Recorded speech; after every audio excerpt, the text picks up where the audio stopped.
Alors voici une liste non exhaustive des incohérences présentes dans Squid Game saison 3. À la fin du premier jeu cache-cache, le protagoniste principal 456, accablé par l'échec de leur brève révolution et anéanti par la perte de ses compagnons, il tente de se donner la mort en utilisant le couteau donné pour ce jeu avant de se faire interrompre par les organisateurs. Jusque-là, tout va bien, me direz-vous, car on a bel et bien vu 456 être résolu à mourir. Pourquoi vous m'avez pas tué?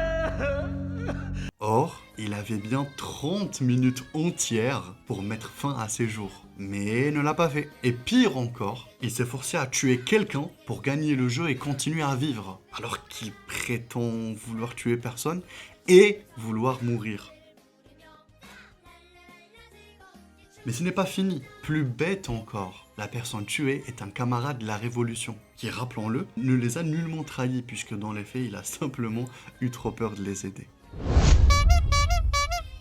Cette mère tue son fils pour sauver une fille qu'elle connaît à peine. Ce n'est pas seulement out of the character de la dame, c'est carrément out of the concept de la vie.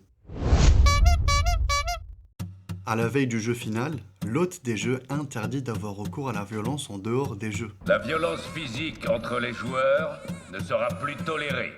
Une nouvelle règle de dernière minute qui sauve le protagoniste et le bébé, telle une bonne vieille armure en scénario. Mais le jour même, 456, lui, a le droit de tuer hors jeu. Ça lui est même suggéré et demandé. Prenez ce couteau avec vous dans le dortoir et tuez ceux qui veulent vous faire du mal, à vous et à l'enfant.